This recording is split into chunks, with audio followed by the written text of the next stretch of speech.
Assalamualaikum warahmatullahi wabarakatuh. Selamat siang kepada rekan-rekan semua, khususnya kepada Ibu Diah Titisdianingrum, MSc, selaku dosen pengampu mata kuliah Humanistik dan Psikologi Positif.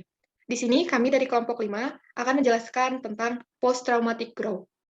Selanjutnya, izinkan saya dan teman-teman saya untuk memperkenalkan diri. Yang pertama ada saya sendiri, Cynthia Rizky Fadila, dengan 3 digit NIM terakhir 040, lalu Indri Nirwana Putri 045, Deasi Latifah Azahara 051, Dwi Yuliani Puspita S 061, Rizda Yasifah Helmi 071. Lalu di sini ada poster tentang post-traumatic growth. Dalam poster ini, penjelasannya akan kami jelaskan sebagai berikut.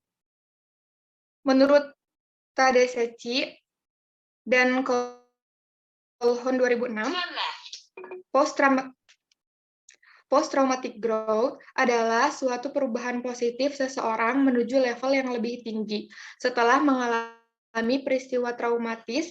Tradisi dan Calhoun dalam Ramos dan Lil 2013 menjelaskan bahwa post-traumatic growth adalah perjuangan yang dialami individu dalam menerima kenyataan baru setelah trauma, yang mana hal ini sangat penting dalam menentukan sejauh mana batas-batas terjadinya post-traumatic growth.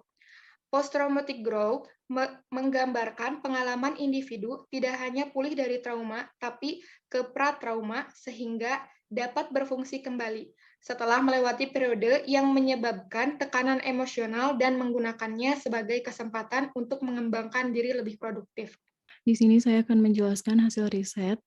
Yang pertama itu ada post-traumatic growth pada wanita survivor kanker payudara oleh Rizky Arifah dan Putri Balkis pada tahun 2021.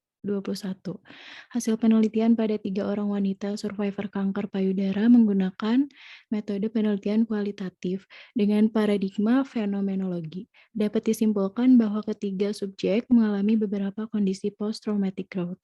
Lalu untuk hasil riset yang kedua itu ada post-traumatic growth pada pasien pasca stroke oleh Konita Laras dan Imam Setiawan pada tahun 2020. Penelitian ini menggunakan pendekatan kualitatif dengan metode fenomenologi dan teknik analisis. Subjek dalam penelitian ini melibatkan 3 orang pasien pasca stroke yang dipilih menggunakan metode purposeful sampling. Temuan dari penelitian ini adalah pengalaman ketiga subjek mengalami post-traumatic growth, di mana proses yang terjadi tidak mudah. Menurut Ramos dan Leal pada tahun 2013, faktor-faktor yang mempengaruhi post-traumatic growth diantaranya yaitu yang ke-1, tekanan, yang kedua, karakteristik kepribadian, yang ketiga, pengungkapan emosional, yang keempat, strategi coping, yang kelima, dukungan sosial, yang keenam, karakteristik lingkungan, yang ketujuh, pandangan terhadap dunia, yang kedelapan, gaya perenungan, yang kesembilan, spiritualitas atau religiusitas, dan yang terakhir yaitu yang ke-10 adalah optimisme. Di sini saya akan menjelaskan mengenai aspek-aspek mengenai post-traumatic growth. Jadi di sini ada 5 aspek mengenai post-traumatic growth. Yang pertama itu adalah penghargaan terhadap hidup atau yang disebut appreciation of life. Nah, penghargaan terhadap hidup ini merupakan perubahan mengenai hal yang penting dalam hidup seseorang yang kemudian berpengaruh terhadap penghargaan dirinya terhadap hidup. Lalu yang kedua ada hubungan dengan orang lain atau relating to other, yaitu perubahan seperti hubungan yang lebih dekat dengan orang lain, lebih intim dan lebih berarti. Lalu yang ketiga ada kekuatan dalam diri, yaitu atau personal strength, yaitu perubahan yang berupa peningkatan kekuatan personal atau mengenal kekuatan dalam diri yang dimiliki. Lalu yang keempat ada kemungkinan baru atau new possibilities, yaitu identifikasi individu mengenai kemungkinan baru dalam kehidupan atau kemungkinan untuk mengambil pola kehidupan yang baru dan berbeda. Dan yang terakhir ada perkembangan keyakinan atau yang disebut dengan spiritual change, yaitu perkembangan pada aspek spiritual dan hal-hal yang bersifat eksistensial. Di sini saya akan menjelaskan mengenai tips dan triks. Yang pertama, optimisme. Individu yang optimis dapat lebih mudah memperhatikan hal mana yang penting baginya dan terlepas dari keadaan yang tidak terkontrol atau masalah yang tidak terselesaikan. Lalu yang kedua, mengelola emosi bahaya atau negatif. Saat seseorang mengalami masa krisis dalam hidupnya, seseorang harus mampu mengelola emosinya yang berbahaya yang mungkin dapat melemahkan dirinya. Karena dengan mengelola emosi yang berbahaya, seseorang dapat menciptakan skema perubahan dalam dirinya dan membantu proses kognitif yang kemudian dapat membentuk post-traumatic growth. Yang ketiga, mencari dukungan dari orang lain dan keterbukaan dengan bercerita tentang trauma yang dialami.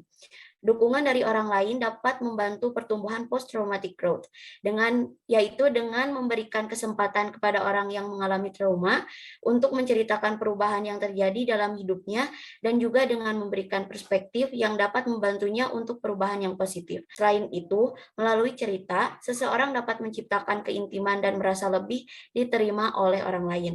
Yang keempat, tanamkan kepercayaan diri yang tinggi pada diri sendiri, karena kepercayaan diri dalam menggunakan sebuah coping dan menentukan apakah seseorang akan terus berjuang atau menyerah juga membantu perkembangan post-traumatic growth.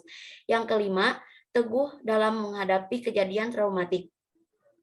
Keteguhan seseorang dalam menghadapi kejadian traumatik dapat membentuk post-traumatic growth dan bersifat memperbaiki cerita kehidupannya. Yang keenam, mulailah memaafkan penyebab traumatis. Dan yang ketujuh, menguatkan diri dalam menghadapi ketakutan.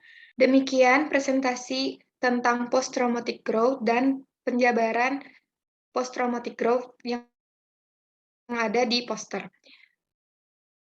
Wassalamualaikum warahmatullahi wabarakatuh.